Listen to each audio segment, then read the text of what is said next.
থাক রাস্তায় পড়ে তোকে বাসায় নিয়ে যেতে পারবো না চললাম প্রিন্স প্রিন্স এগুলো কি বলতেছো আমি এখন বাসায় যাব কিভাবে আমি তো রাস্তাও চিনি না ম্যাডাম আপনি কান্নাকাটি কইরেন না আপনি আমার সাথে চলেন আমি আপনার বাসায় পৌঁছে দিব তুমি তুমি আমাকে বাসায় পৌঁছে দিবে কিন্তু আমি যে একটু আগে তোমার সাথে ফকিন্নির বাচ্চা ইডিয়েটের বাচ্চা ঝাড়ুদারের বাচ্চা লঞ্চেস কোথাকার তোর এত বড় সাহস তুই আমার এত দামি প্যান্টটা নষ্ট করে দিয়েছিস ম্যাডাম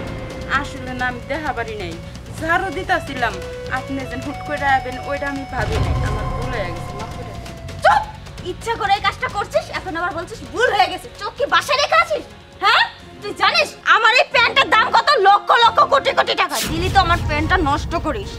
ম্যাডাম আমি তো আপনারে কইলামই আমি আপনারে দেখি নাই আচ্ছা আমি যে হয়তো ভুল করে ফেলাইছি তাইলে আমি আমার শাড়িটা দিয়ে আপনার প্যান্টটা মুছে দিই এই চুপ কর আর একটা কথাও বলবি না কষ্ট কাপড় দিয়ে মুছে দেই যত সব তুই মুছবি না করে দরকার এখন এগুলো পরিষ্কার কর ম্যাডামটা আমার লগে এমন কইলো কেন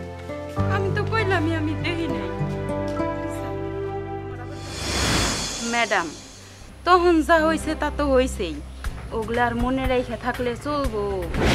দেখেন ম্যাডাম আমরা গরিব হইতে পারি তবে আমাকে বিবেক আছে আপনি আমার একটা ক্ষতি করতে চাইছেন ওইটা মনে করে যদি আমি এখন আপনার ক্ষতি করি তাহলে কেমনে হইব কোন আপনি এখন বিপদে পড়ছেন আপনার পাশে দাঁড়ানোই এখন আমাকে কাজ আমাকে মতো গরিব গো না বিবেকটা অনেক আমাকে মান সম্মানে লাগে যদি আমরা কারো উপকার না করতে পারি কোনো সময় কারো ক্ষতি করবো না ম্যাডাম হ্যাঁ বুঝতে পেরেছি আসলে আপনি অনেক ভালো একটা মানুষ তখন আমি আপনার সাথে অনেক খারাপ ব্যবহার করেছি ওখানে তো আপনার দোষ ছিল না আপনি তো আর ইচ্ছা করে আমার গায়ে ময়লা ফেলেননি যাই হোক আপনি আমাকে ক্ষমা করে দিবেন প্লিজ না না ম্যাডাম আমার কাছে ক্ষমা চাই আমার ছোট করবেন না আপনি চলেন আপনার আমি বাসায় পৌঁছে দিই